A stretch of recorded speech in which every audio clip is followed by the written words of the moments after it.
Hi, David. Well, hello there. How are you? Sorry, I had muted for a second. I didn't catch what you said. I'm fine. I'm glad to see you. I don't see other people I'm expecting, like Jay. Maybe this person. Yeah, Jay said that he is in a doctor's appointment. So he's gonna Oh be late. no, gonna be late. Okay. But Um, Adrian will be joining. okay, I think okay. he's cleaning up the agenda right now. So Very good. Yeah, and let's see here. Yeah, so I'm gonna probably let's see. Today is it's the 11th. The time keeps marching forward. All right, so your name's not in here for attendance today. So let's, all right, Jasmine, there you are. you. Okay, okay. Um, okay.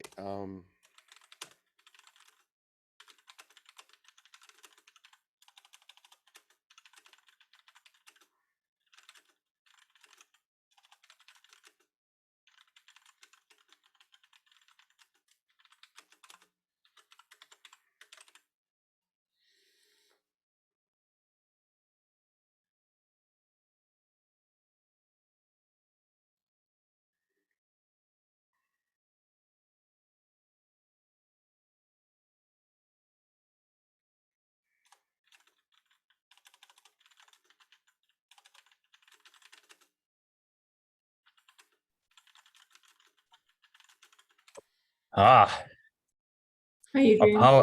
hello. Apologies. I am uh at Microsoft. We start meetings 5 minutes after, and it's trained me to not be punctual. So That's a surprising. It makes complete sense now that you think of it. Yeah. Josh Bressers has taken to, although this is a slightly different approach, he starts the meetings at literally 5 after. I mean, they're actually on the calendar as, hour 05. Yeah, that's how you can set an Outlook rule to automatically do that when you send out meeting invites, and everybody just started doing it, and it allows you to have space in between back-to-back meetings for bio breaks or whatever else you need. Space. So Yes, we thanks to our video chat overlords, we should be grateful for 5 minutes of bio break.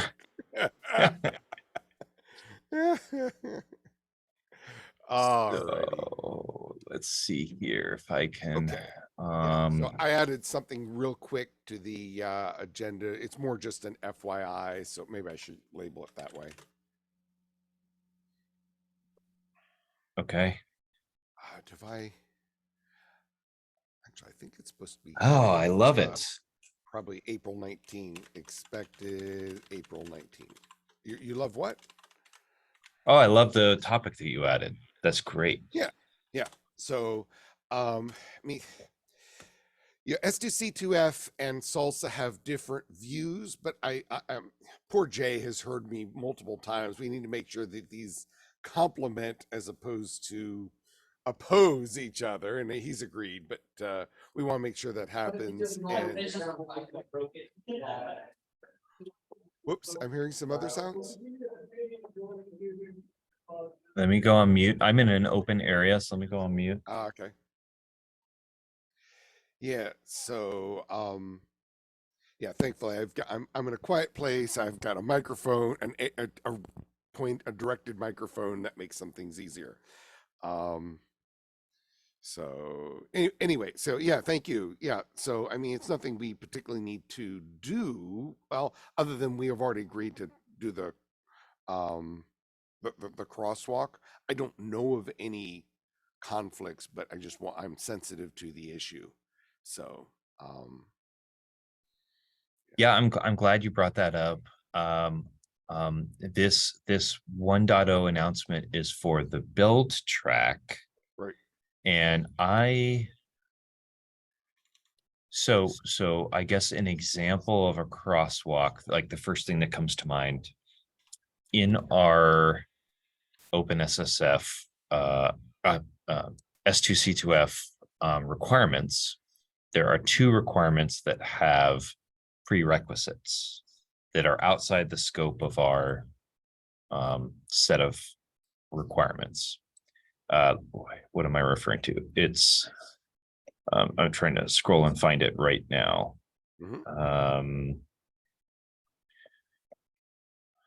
This is update 3, which requires 2-person PR reviews.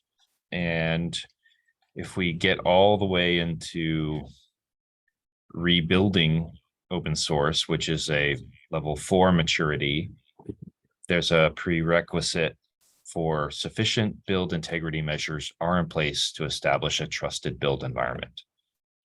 We are not trying to say what that is, and that's like Salsa's job to say what that is. Right. I guess the question is, do you want to look backwards and ask how were the thing? There are organizations who rebuild. I actually think more folks should do that. But I think the reality is the vast majority of people will not. Most organizations won't, people won't. It's a big request. And although in theory you should be able to do it, everybody I've known who does do it finds that there's always something unstated. making doing that harder. So my guess and here's Jay. Jay, we've stalled enough for you to join us. You know, these telehealth appointments are fantastic. I love the telehealth appointments. Some people don't like them, but I love them. You know, I video in. You know, they're on time. I'm not waiting in the waiting room. You know, nobody. Oh, no, don't say that too loudly. They will soon advance the state of the arts for waiting rooms and there's nobody taking my blood pressure for no reason. You know, nobody's asking me about my height or weight. Well, frankly, as far as I can tell, you of all people have no worries on either of those scores. I know. That's why I hate it. Like, guys, come on, this is not going to change. Can we get down to business? I gotta go. Oh, well, okay. Some of us, well, height probably is harder to change. Weight, we are capable of increasing that. All right. Anyway, you don't need to give us medical details, but I hope all is okay for you. Oh yeah. No, it's great. You know, I'm one of the few people that I know of, at least, that take full advantage of seeing my doctor every 3 to 4 months. I get a teeth cleaning every 4 months. Me and my dentist and my hygienist and anybody else in that dental office are on a first name basis. We high five when I walk in. You know what I mean? One of them. Wow. One of them, like the hygienist assistant, we high five and we do a little dance because, you know, that's just, you know, yeah, I get excited when I go in there. Me and my doctor, you know, every 4 months we get together. He's Charles and I'm Jay. You know, we sit down with one another and we discuss things. I mean, it's wonderful. I am all about that life. Yeah. I have a really good dentist joke. I'm just dying to tell you. So my dentist. Is it appropriate for the recording? Hold on a second. This is being recorded. Yeah. Now. Oh yeah. No, it's good because it's so bad that it's good. My dentists go, you should really think about removing your wisdom teeth. And I always say, but they keep me wise. And then my dentist just looks at me like, okay, it was a really bad joke. It's like the only dentist joke I know. Okay. Adrian. I mean, you got Jasmine on the call with us too. I mean, she's got to live with that. I don't know. what was that? Well, I don't know how we're going to transition, but I suppose we should transition to the agenda anyway. Yeah. Oh, okay. So we are. So first things first. I was on the positioning call this morning. With this supply chain integrity positioning meeting, and things are wrapping up with the first, I guess the first sprint of Salsa when it comes to 1.0, the coming press release, and any subsequent blogs that are going to happen after, and we've agreed on a shift to S2C2F in terms of our efforts. So a lot of the people that are in those meetings are going to shift over, at least have said they are going to shift over to S2C2F and join these meetings to help us get this moving along. Like everyone has been getting Salsa moved along. So I'm going to hold them to that. So this meeting should, yeah. So hopefully this meeting should grow in numbers here in the next couple of cycles, so that we can begin to wrap ourselves around this. I did mention to them in that meeting, like we're mentioning here on this agenda, that we are in full swing with the explanatory report. Thank you, Jasmine. Jasmine got us started with that, and we're gonna jump in. I think we're gonna have a couple of working meetings to see if we can't put our elbows into that and get that polished up a little bit more, so that can go to the JDF and help us make this into a real boy, right? We'll see if we can't get our Geppetto on and make this into a real boy. Yeah. Do we have a draft available somewhere of the explanatory report? I want to include a link in there if there is. We do. It's very it is very we have to put it, actually we have to slide this over to a Google Doc too at some point. Let's do that. Let's slide it over to a Google Doc, and then I and might then be able provide to a do link. that rather quickly. I'm going to go into our Google Drive Yep, and yep. click new. I know there's a way I can just click new file. Yeah, it'll be, you just hit the file and open up doc, and it'll open up a doc for you right there. It's really cool. But yeah, we could do that, share it, and then begin to do some work on it. It's really rough right now. It's Jasmine put her hands on it and got us going. We just have to sit there and finish it. Okay. Yeah, sometimes we're so used to working in Microsoft Word. Okay, so we are transitioning that right now. Copy, Paste. paste. Okay, and let me save this as S2C2F explanatory report ISO submission. Okay, and I think this is now also showing up. Yes, it's inside of our here. I'll drop the link in the chat and also in the agenda. All right. I was about to copy it from there, but if you can just put in the agenda, that's even better. Yeah, here we go. Save you a step. Awesome.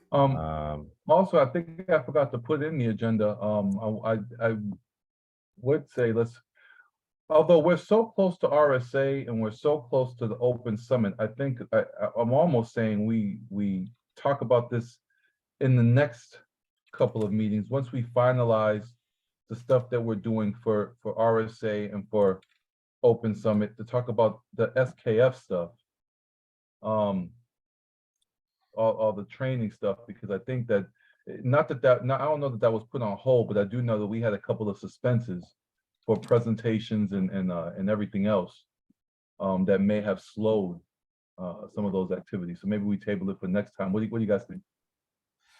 Yeah, it makes sense. I mean, the training stuff has gone up to the governing board because the challenge is, we can do many things unless non-trivial amounts of money are asked for, and then we actually have to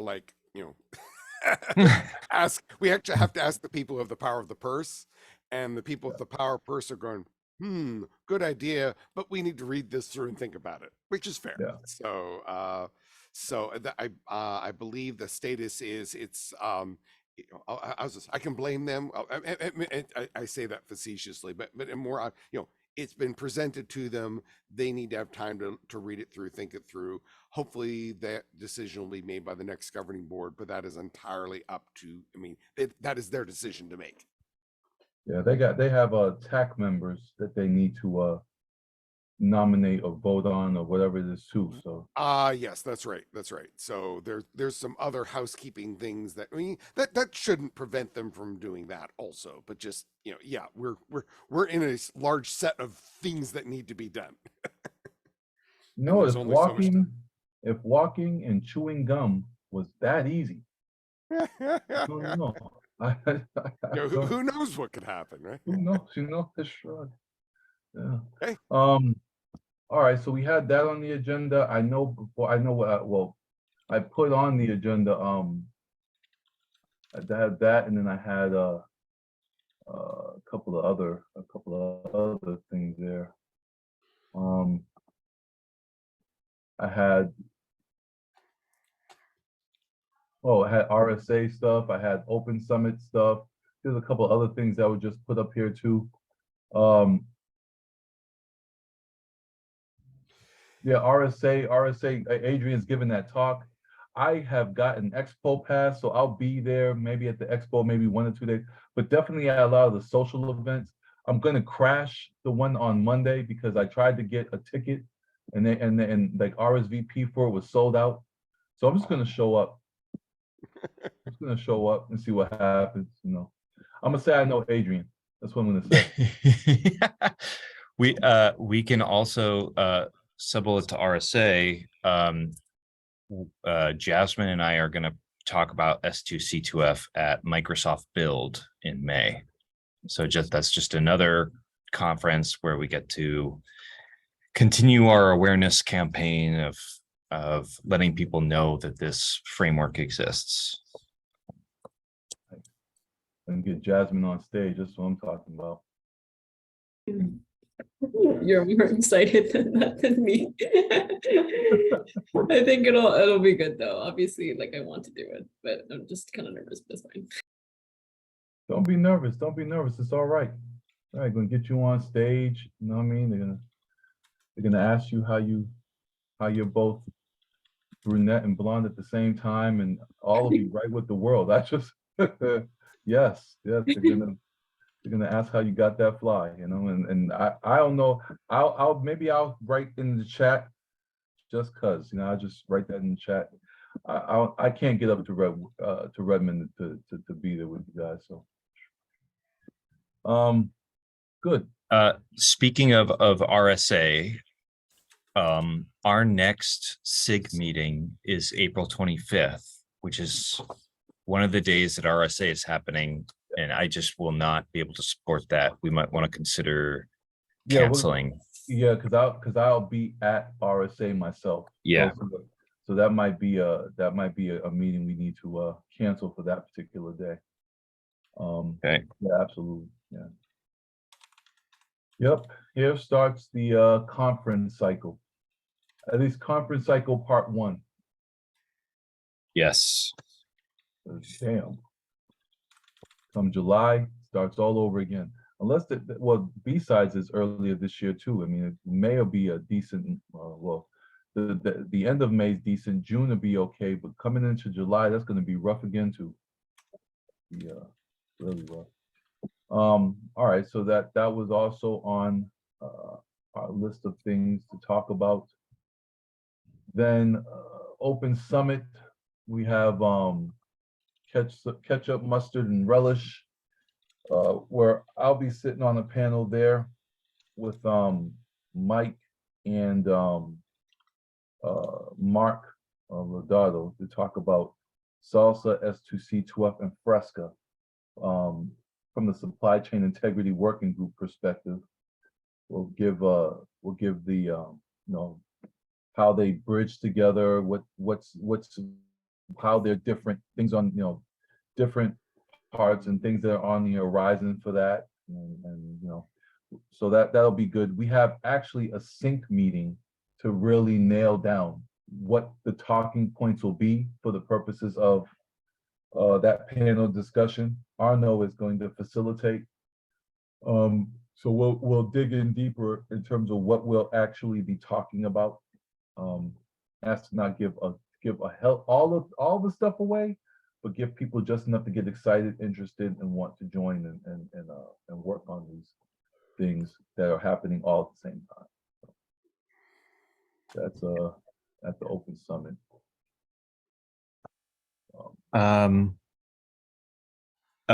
David, I'd like to, I guess, just ask more about this governing board is reviewing the training proposal. The last thing I had done was I put together a straw man of like what a training course might look like. And I got a lot of feedback and I haven't incorporated all the feedback. So I'm curious if this is related to something else or was it specific to the S2C2F training proposal for the SKF? I don't. I'm sorry. I don't. You're asking me about a context of something else, and I've been in so many different things. Okay. I have to admit, I'm not sure the context. Okay, so I don't know the answer to your question. If what you're really asking me is, hey, can you give me some tips on helping to create a course that might be released by LF? I mean, happy to talk about that. I can do that. I guess there's several different, let me put it this way. There are three obvious avenues. One is working within SKF, okay. One is working within the fundamentals course, and one is creating our own courses, whatever that looks like. Obviously, OpenSSF work doesn't have, even if it's a course, it doesn't have to be through the LF, but we have a group that does it. And my experience has been, writing material for courses is one thing. Keeping the lights on for a system to make sure, hey, it works in this computer. Oh, you want digital badges? Well, now you have to have an account and logins and all that other glorious stuff. Basically we have folks who basically maintain an infrastructure to deal with that. So, if you just want to present some material, here's our document, you can go read it. That's one thing. But if you want to have like a sign up for a course and get a digital badge and so on, then you want to do something with somebody. LF training and certification can do a lot for you. Gotcha. I have direct experience with doing that because I'm the primary author of the fundamentals course. So really the question here is what's the material you want to teach? How long is it? If it's really small, you might just slip into something else that's existing. I mean, if it's really just kind of on awareness, basics, here's where you go for more. I mean, frankly, slipping into something that's already being used is the easy solution. If it's bigger, then and then you need to ask about questions like, what's the audience? What are you trying to get them to learn? Those kinds of questions. Mechanics. LF training can do all sorts of things. They have their own platforms that they support, that they have to get the stuff into. It's kind of a pain to work with the tools. And so their process is what I would call wet. You've heard about dry, right? Don't repeat yourself. Don't repeat yourself. Okay. Dry. Don't repeat yourself. It's a commonly used phrasing in some programming systems, and some folks are really big on it. Possibly the detriment of getting work done. But very much don't repeat yourself. Well, they're very much they have found it much easier to let content creators create content, and then they have someone else take that material and convert it into the various weirdnesses that the tools require. Because that means that the content creators get to focus on content. One other thing that they suggest, which is kind of weird, but I've come to see the wisdom of it. They can support videos, but if your material is short-lived, go for it. If your material is long-lived, they actually recommend doing most of the stuff not in video. And the reason is maintenance. It is really, really hard to update videos. So much so that it generally doesn't happen. And we even have cases of this. I don't know if you're familiar with Safe Code. You know, Mhm. okay, they've got some really good stuff. There's some very good people who have developed some really good information there, and you know, my hat's off all to them. By the way, this is not a dig on them. I would have done the same thing, but one of the problems is that they created some videos for training that at the time were great, and then they just could not afford the endless updates. So they've got this Java specific course, and it really focuses on how to create your applet. No one does that. No one's done that for years. You know, that's just not, I mean, technically that capability exists, but you're highly unlikely to use it. But there's the problem. There's some good information still in there, but it's trapped in a format that's really hard to maintain. And, you know, whereas the course that I developed, it's mostly a markdown file, lots of text, some images. Super easy to update. In fact, I routinely update it. We just had an update involving HTML targets, you know, just like 2 weeks ago. Endless arguments. What the heck is the issue and how does it solve now? Because things have changed in a subtle way. Once you figure out what it is, you make the change, boom. So sorry, I Okay. didn't mean to take That over makes a meeting. I just, you know, no, I've gone through this process, so this is something I can talk about. that's great feedback. I was capturing what you were saying in my notes offline. What I'm sharing with you now is the course outline I put together. This is what I did for a different training organization before, and yeah, all the upfront stuff about like how to organize the content and everything. And then when we got to here and I was trying to outline, well, how are we going to break this apart? What are we going to teach?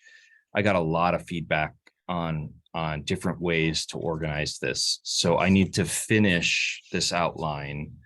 But your point is noted. I think we even have a link to your example here for your training. If I could click this one. Yeah, it's your fundamentals. Yeah. Yeah. So that was an example of like and like for consistency purposes, it would make sense to put it in the same kind of format that you've already done. So Yeah, well, I would even go further. You know, if it's small, embed an existing is probably the simplest thing to do. Simple because now you don't have to figure a lot of things out. But that's not a requirement. So very much. Now, I guess the question is, I mean, S2C2F, although obviously there is material, at least in my mind, we're still kind of going update. So I'm wondering if maybe it's the, you know, first, you know, get widespread agreement, consensus, release, and then do the training afterwards. when you say widespread agreement, consensus, and release, are you referring to like the industry at large? Yeah. Accepting the okay. Yeah. I mean, there's the current materials is some awesome stuff in there, but I think there's still a lot more needs wider review, you know, basically beating on a little bit. I think this is, by the way, true for in my mind, the right way to create a spec is the way that both SALSA and S2C2F have been going, which is start with something that actually works in an organization. And then you have others beat it up to say, well, I agree with your goal. There's other ways to get there. Or there's no way everyone else can do that. Or absolutely, we need, in fact, we need to make that broader everywhere. Or, you know, those tweaks, that broader industry review and tweak. And then absolutely make the course. I'll note that the course that I created, you know, I had lots of people review it before it went out the door, and people still, you know, send in comments. Just because, and that's a different kind of thing. It's not claiming to be a spec. It's claiming to be just, you know, training materials for stuff that's widely, but not, you know, widely agreed on, but not a spec in the same sense that these two are. Yeah.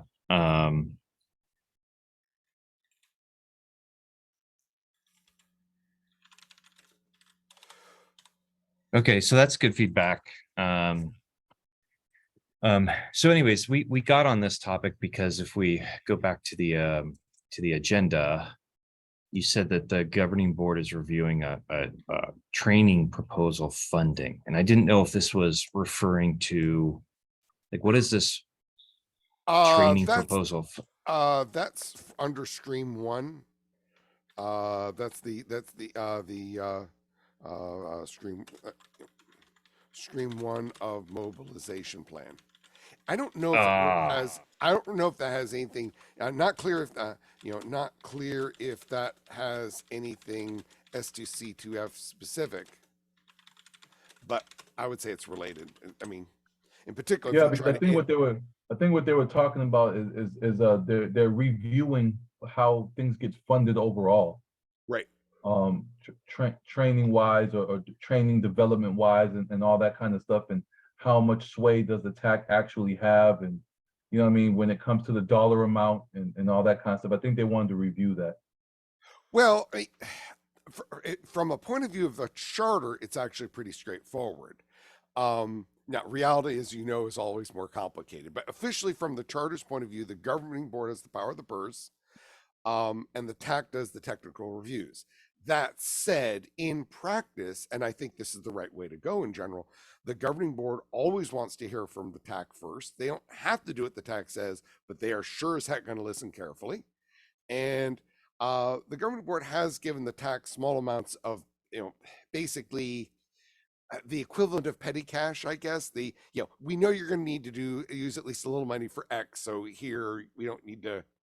You don't need to come to us for $5 kind of thing. So the formal position is very, very simple and clear. But in this case, what's happening is that a proposal has been created for funding for additional educational materials, and the TAC's reviewed it, and now it's gone up to the governing board. And I think that's where it currently sits. I've been at the meeting, and I'm trying, I've been at so many meetings, it's tough to get a blur after a bit. But I believe that's the current state. Gotcha. So as a practical matter, it starts at a working group creates a proposal, goes to the TAC. The TAC, usually the TAC's going to have to say yes before they bring it up. In this case, yes, and then they bring it up to the governing board. And the governing board, because otherwise, what'll happen? This has actually happened before. Is if you just bring it up straight to the governing board will say, "Great, where's my TAC review?" And if not, they'll say, "Oh, well, okay, we have decided that we want a TAC review for money proposals." Absolutely within their right to make that an implicit requirement. So off we go. Got it. Is that kind of making sense? And the hope of all this review, by the way, is if there's a problem or there's at least again multiple eyes by the time it gets to the governing board. There's already been some eyeballs on it, and then governing board can look at it as well. And there's a lot of folks in the governing board. Each of them has limited time, so. The hope is that there's more and more people have a chance to review it. Gotcha. Also, while I have everybody here, maybe we could just schedule, get this, the next meeting canceled. Who do I email? Operations at OpenSSF.org. Oh, Jay has figured out the code. Operations, you gotta do the whole thing. Operations at OpenSSF.org. Yep. Okay. Yep. Operations. Yep. At OpenSSF. All right, great. Yep. Yeah. Done. Yep. Yeah, and they will either just Kahil is on the money. He's fast as hell with this stuff too. Yep. Yeah, but we always want to send it to operations and not just your Kahil, because if we decide to let him to take a day off, I mean it's a terrible idea. But if we let him off for a moment, we'll make sure that somebody else can pick it up. Kahil, perfect. All right, perfect. All right, we wanted to look at these issues too, and I know Dave, you had a few of the issues up there. Yeah, so we want to jump to here. this has been the newest, most exciting one. And I wanted to propose, so JFrog recently published an article detailing new attack types that happened on NuGet recently, on NuGet.org. Where are you on our agenda, by the way? Is this? Oh, the issues bullet. Let's see here. Oh, okay. S2C2F. That okay, but it's not just issues in general. It says, oh, okay, number 17 specifically. Got it. Okay, got it. Thank you. Yeah. Now, I'm tracking now. Go ahead. So we actually we created this issue last SIG meeting, that this is the point of establishing like a community. We get to review new threats and assess them and see, do we need new requirements in our framework to address these new threats? One of the new threat type was, it's very similar to typo squatting, but instead of like squatting on the name of a package, you squat on the name of a well-known author. So maybe I should open this up. Okay. Ooh. So they mimicked this guy named Joel. Hold on, let's see if I can find it. The package owner names right here. And they yeah, so here we go. Joel Verhagen is actually a Microsoft employee on the NuGet team, and he is also like an author of many packages, and they chose to make it look like they were him by typo squatting his name. So they're publishing a brand new package and trying to give it instant credibility based on making it look like it came from a well-known person. Now, my apologies. I hadn't read this article. Looks like I have homework to do, but this is because the namespace starts with the name of the author. Is that why this would work? I'm assuming, because if it's just a name, but you don't see the author, then I can't imagine this would matter. How does the name get viewed by users? Because in the portal, you know, it's an uppercase I instead of a lowercase L. And so a brand new package, which may have some questionable, like, hey, is this a reputable package? You know, it's brand new, nobody's using it yet. Oh, look, it comes from this reputable person. Okay, but in fact, okay, so they're using his handle, but since he has his handle as his name, they're able to just substitute. I mean, and stuff. Yeah, so it still looks like his name, except it's a. I got it. Yeah, it's so yeah, and so basically it's a little like typo squatting, but instead of trying to subvert the process of picking the package, it's subverting the process of evaluating the package, because you know this is a package. This is the package that that you're bringing in, but when you do the evaluation, you step back and say, okay, you know, what do I know about this package? It's new. Well, I don't know what else. Oh, wait a minute. I know this person. This is the primary. Yes. Oh, I use everything else from this author already. Okay, this is probably fine. Okay, so it's essentially subverting the evaluation process. Yeah. And so, you know, by the way, internally, the NuGet team is going to do some things to update the UI to make these sorts of things less confusing. And they're taking action, and they have a plan to enhance the experience for, you know, selecting packages and protecting customer safety and all that stuff. But as a general framework, this is a new threat. And should we update an existing requirement, or should we create a new one? And we got some good discussion going here, where they believe that we should just update the odd one requirement to stay able to track that a package traces back to expected repo and expected maintainer. This person agrees. My requirements analysis training of being a systems engineer in a previous life, having the word "and" in a requirement is never a good thing, because that means you have to satisfy two separate things in order to be compliant with the requirement. And so usually, yeah. Yep, Yeah. that is okay. You and I must have gone to the same class. I didn't see you in class. You know, you're just a little farther away from me, I guess. We couldn't share the class notes. But I went to the same metaphorical class, and I agree. I think if you put the "and" in there, people will go shake their head up and down, and that will be the end of the discussion. No activity will occur. I think this should be really a separate requirement. Yes. This is a new one to me too, to be honest. Although I'll have to admit, it kind of follows on. You know, if you're doing typo, once you start countering typo squatting on the package names, well, what else can we confuse you about? Well, we'll confuse you about the source. I would go broadly, because it doesn't have to be an individual author's name; it can be a company too. You know, True. Microsoft with 3 O's, with 2 O's or something. Yeah.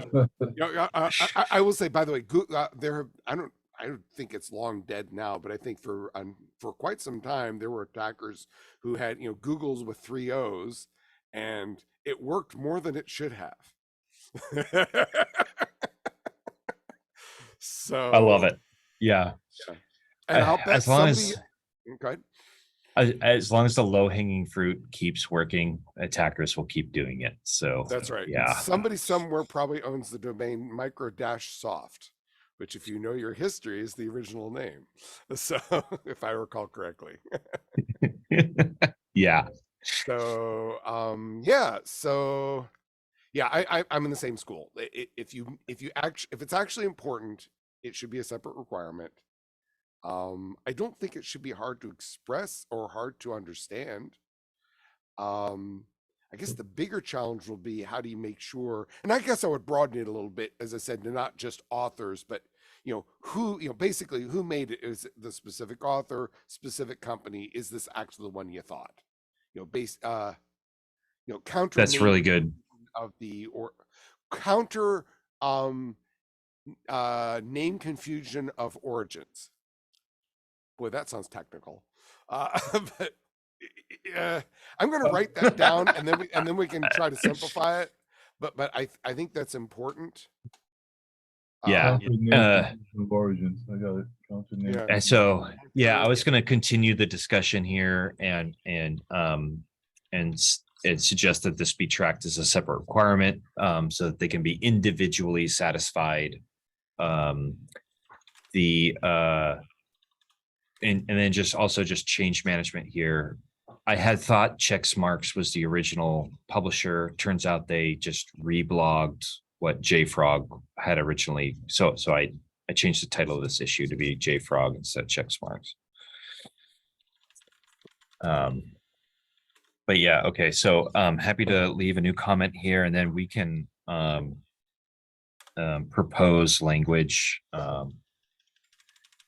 Okay. Yeah, let's see here. All right, and it's not just you. Let's see here, Adrian. Okay. For Adrian and David Wheeler. So one other thing I'd bring up, though, is that this is considered to be an audit item on the framework, which in itself, me putting on my internal audit hat, if I were to be an auditor that looked at this requirement and looked at an organization that I was being a third-party auditor for, I'd ask 2 questions. One, where in the spec is there the actual control that gets implemented that allows us to do that check, that allows us to say, is this control effectively in place, and or where is that requirement mentioned in another framework that we can attest, that we can use as an attestation point and say, based on this framework, based on the control and the way it's supposed to be implemented from this framework, we can attest to this particular control and S2C2F being met for the purpose of this, right? So that's just me putting my auditor hat on. That's a bit of a piece of cancer that we don't need to solve right now. But Mhm. yeah, but actually hold that thought, because I think I have a quick answer for you. I'm not sure I can point you to anything that's written, but I do have a particular opinion on this. Usually when I want to check, is this the correct, is this the safe version? In my experience, the correct solution is always start with where, however you figure out what the safe version is, and then see that the other one is the same thing, if that makes any sense. Oh yeah, absolutely. I'm Yeah. only considering the adopter or the implementer on the other end, and then what happens when a third party auditor comes in to and asks them, well, you're doing this, what? And then of course it's never, oh, you're doing this, that's great. It's, what standard are you using? Who told you to do that? And how much money are you spending to do it? It's like it becomes a, and then if we're talking about maturity for any reason, then we're now talking about, is that action now repeatable? Is that an automated action?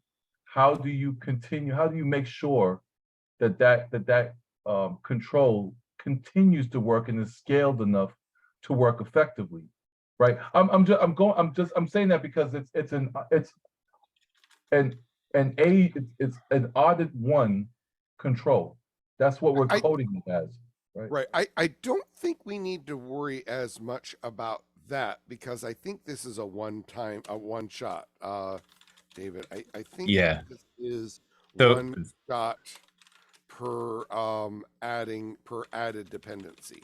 In other words, once somebody double checks and says, yeah, it really is that one, the one I want. I mean, you can obviously have others audit and double check and triple check and quadruple check.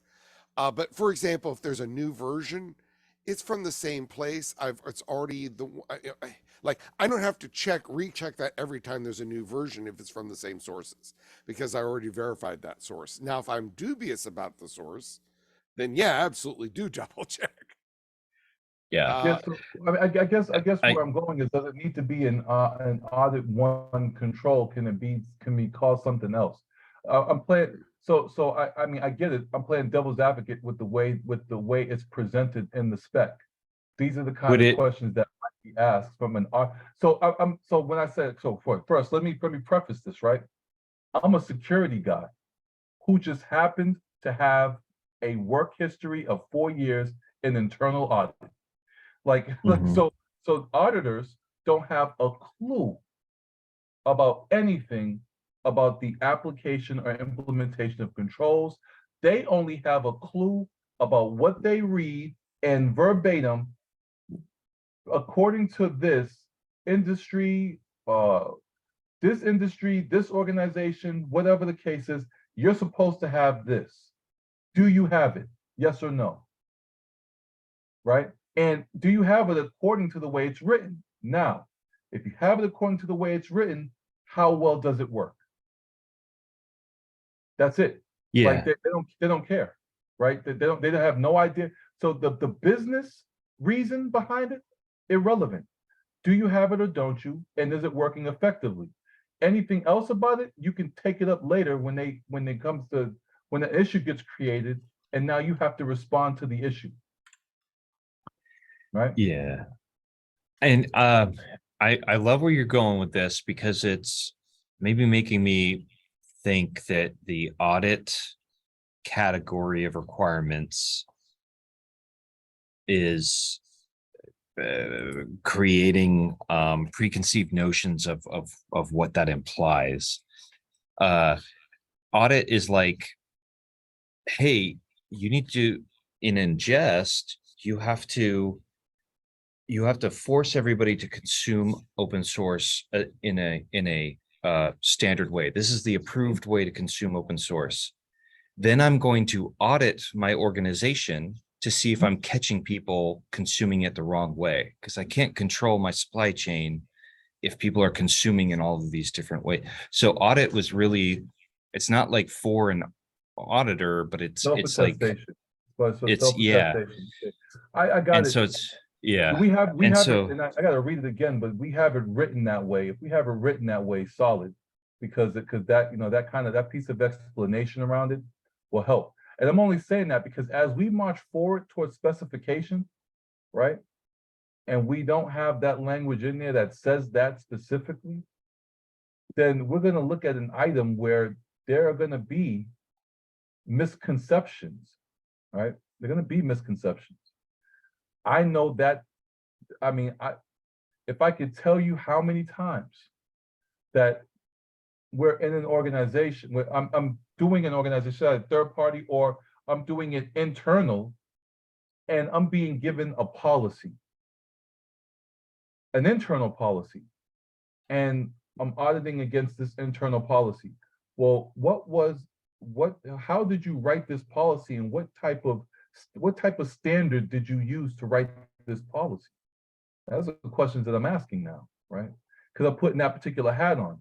But they can explain to me in the process what's going on, and I can kind of, this is where I go with the difference between a straight audit or an advisory type of audit.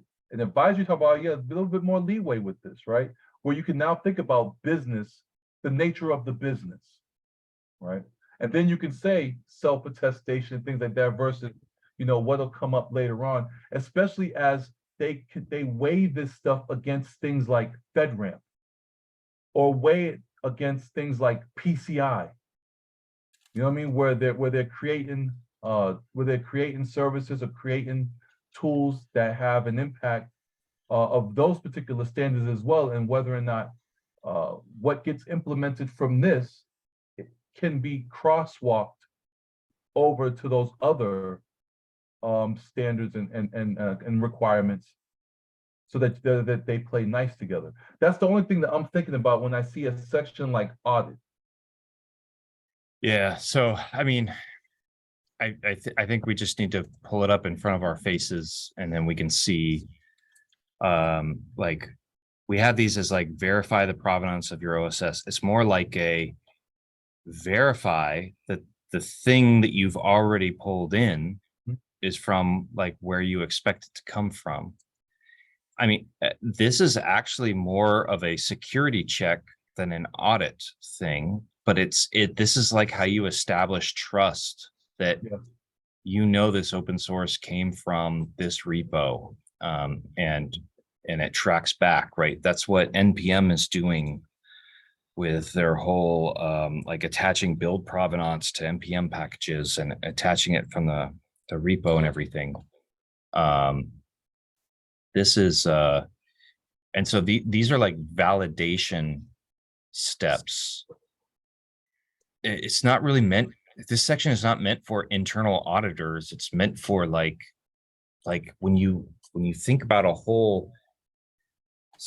a framework of things to run a successful way to secure supply chain, whoever's responsible for implementing this framework needs to have these things well thought out. Now, let me take a step back, because what you also said was like, well, what about the tooling that's going to implement this and do it in a scalable way? That's why I was sharing my strategy doc. Yeah. That the S2C, one of our goals is to help drive tooling innovation, because I think I can name 2, maybe 3 requirements right now that are not really readily available in the industry. Things like, where'd it go? Things like scan for end of life of open source. Yep. right? We've had IBM on this, here it is. We've had IBM on this call say like, hey, that doesn't really exist right now. But sometimes you have to have the requirements first to push the, to drive the industry, to figure out what's needed. And IBM was actually really excited about this because they wanted to start doing this with their tooling. And that's exactly like the type of thing that we want this community to help influence. We're going to make if we can set these requirements that are going to help people make smarter tools, because they're going to realize that there's these problems that need to be solved, like we're doing the right thing. And so like if we make a requirement that says that end of life scan, piece, that end of life piece was phenomenal, because and not just when it comes to OSS, I'm talking about like you'd be surprised where end of life comes up, just normal SDL type stuff. Like end of life, yeah, no, that really should be a part of this. End of life should be a part of this cycle. I don't know why we keep not moving towards end of life, because it can't go on forever, right? And things do go to die somewhere, and you have to do that responsibly too. So I'm good with that. Yeah, no, I get what you're saying. I'm playing devil's advocate. I get Okay. I get the document here. I'm playing devil's advocate as we become a spec, as we become a spec that gets adopted by companies, and we're asking them to use this as a tool to govern how they're ingesting and govern how they're managing their dependencies, and let this be a governing doc for the purposes of how they create policies and procedures in their org. And then of course, this becomes a subsequent look at how are you measured against this doc? And then you look at that area there and you see audit. I can tell you right now that an internal auditor or a third party is going to see audited, and they're going to say, how are you auditing it? What's the tool that you're using? How are you recording any faults or any issues? How are you recording those? What's your process for fixing those issues, right? That's going to happen just because the word audit is there. Yeah, this is the goal of this practice, is really to have that kind of chain of custody, to know where it came from, to know that it came through the official supply chain, and it's the long tail, to be honest. Yeah. This is the harder problem to solve, to be like 100% across the board. Yeah. But yeah. Okay, we're about at time. That was a really healthy discussion. I'm gonna comment here based on our discussion that like best practice when writing requirements is to not include the word and we will I'll finish this up and we'll keep this conversation going, and I'll suggest that we create a new requirement.